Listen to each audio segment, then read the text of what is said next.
Hi children, myself Madhu ma'am, your chemistry teacher. Today I'll discuss chemistry class 11. This is your topic. This is Gay-Lussac law. ठीक है ना? तो what do you mean by this one? Gay-Lussac law. Gay-Lussac was the French chemist. ठीक है ना? And he gave a law. This is Gay-Lussac law. Okay. This law was given by Gay-Lussac in 1800. ये अपने law में क्या बोले कि when he observed that when gases combine or produced in a chemical reaction, they do so in the simple ratio by volume provided by all gases are at same temperature and pressure. What do you mean by this one? मैं दो तरह से आपको इसको समझाऊंगी. What do you mean by this one? कि suppose that two gases are combined together. So suppose that this is hydrogen, ठीक है? And this is oxygen. Both are combined to each other. Okay. And it gives you water vapor. It gives you water vapor. Understand? Then after you balance the equation, when you balance the equation, you can see that these are reactants and this is products. Okay. So in this one, what you see that hydrogen are balanced. In this one, oxygen are 2 atom and oxygen in this side is 1 atom. Okay, you balance the equation. You balance the equation, so you write here 2. Okay, then after you write here 2. So you can see that gases combine together and it is in the simple ratio. It is in the simple ratio. That means this is in 2 and it is in 1 ratio. Okay, suppose that you can see that this is 200 ml. And this is 100 ml. Okay, this is 100 is to this is 100 ml. So by this way you can understand about Gay-Lussac law. ठीक है, तो ये चीज आपका क्या दिया हुआ है एनसीईआरटी बुक में, इस तरह से आप पढ़ सकते हो.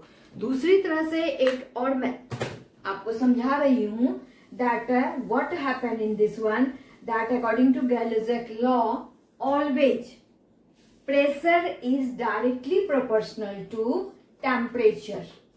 ठीक है, according to Gay-Lussac law pressure is always directly proportional to temperature. When volume are constant, you write here volume are constant. जब आपका volume क्या है, constant है. When volume are constant, okay, pressure is directly proportional to temperature. So then after you write here pressure is equal to K into T. You can write this one. आप लिख सकते हो कि directly proportional के बदले में आपने क्या डाला, इक्वल टू डाला और एक कांस्टेंट डाला. Okay, then after you can write here pressure.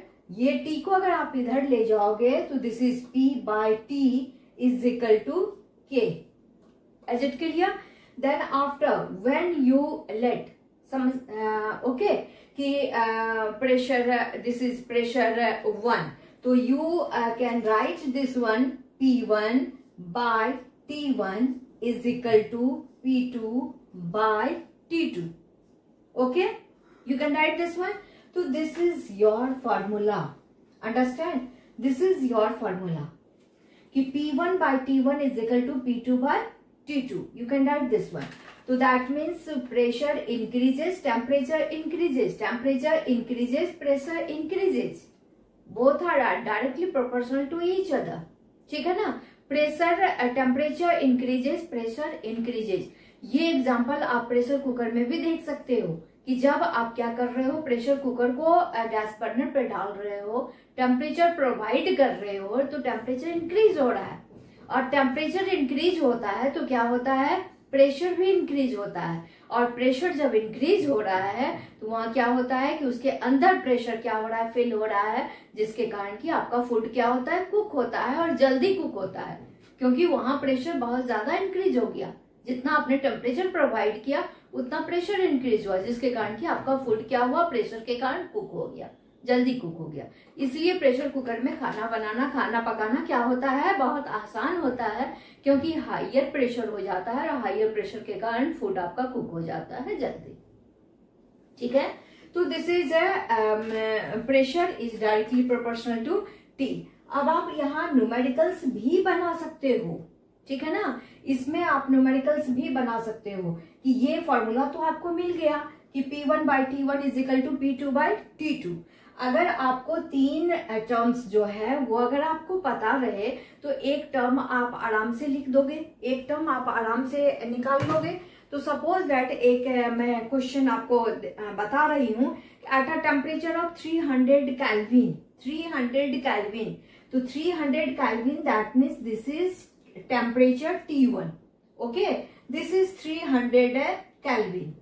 और यहाँ क्या कह रहा है कि pressure of a gas in deodorant can be 303 atmosphere, ठीक है ना। तो प्रेशर जो है किसी डिओड्रेंट का, उसमें जो गैस होते हैं उसका प्रेशर कितना कह रहा है, 3 एटमॉस्फेयर। तो that means this is P1 is equal to 3 atmosphere, okay. ये 2 टर्म आपको मिल गया। उसके बाद क्या कर रहा है, कैलकुलेट द प्रेशर, प्रेशर आपको कैलकुलेट करना है। तो P2 आपको कैलकुलेट करना है, P2 is equal to question mark when temperature is 900 kelvin, when temperature is 900 kelvin that means T2 is equal to 900 kelvin. तो ये आपको मिल गया, ठीक है ना, ये डाटा आपको मिल गया। अब आपको पता है कि फॉर्मूला क्या होता है, P1/T1 is equal to P2/T2। You write this formula, आप इस फॉर्मूला को क्या करोगे, लिखोगे, और उसके बाद जो भी वैल्यू दिया हुआ है उस वैल्यू को आप पुट अप करोगे। तो P1 कितना दिया हुआ है, 3 एटमॉस्फेयर, तो you write here 3 atmosphere, okay, by T1 कितना दिया हुआ है, 300 kelvin, you write here 300 kelvin, okay, is equal to P2, P2 क्या है, अननोन टर्म्स है, you write here P2 by T2 कितना दिया हुआ है, 900, यू राइट हियर 900, ठीक है। तो अब तो आप इसे सॉल्व कर लोगे, तो 0 इधर का 2 0, इधर का 2 0 कैंसिल हो गया, ठीक है। और इसके बाद आपका क्या हो गया कि अगर क्रॉस मल्टीप्लीकेशन आप करते हो, क्रॉस मल्टीप्लीकेशन करते हो, तो जो अननोन टर्म्स होता है उसे आप क्या करोगे, दूसरे साइड में लिख लोगे, ठीक है ना, अननोन टर्म्स। तो सपोज दैट ये क्या है, 3K into P2 is equal to क्या हो गया, 3 एटमॉस्फेयर, और ये क्या हो गया, 9 हो गया। तो P2 is equal to 3 into 9 by 3, 3 cancel हो गया, आपको कितना हो गया, 9। तो 9 क्या, आपको यूनिट लिखना है, तो 9 क्या निकाले हो आप, P2 निकाले हो, दैट मीन्स कि प्रेशर निकाले हो। व्हाट इज द यूनिट, ऐसा unit of pressure, this is atmosphere, you write here 9 atmosphere. इस तरह से आप इसका क्या कर सकते हो, न्यूमेरिकल से भी निकाल सकते हो, you can practice this one, ठीक है। तो ओके, थैंक यू, आज यहीं तक रहने देते हैं, नेक्स्ट क्लास में आगे।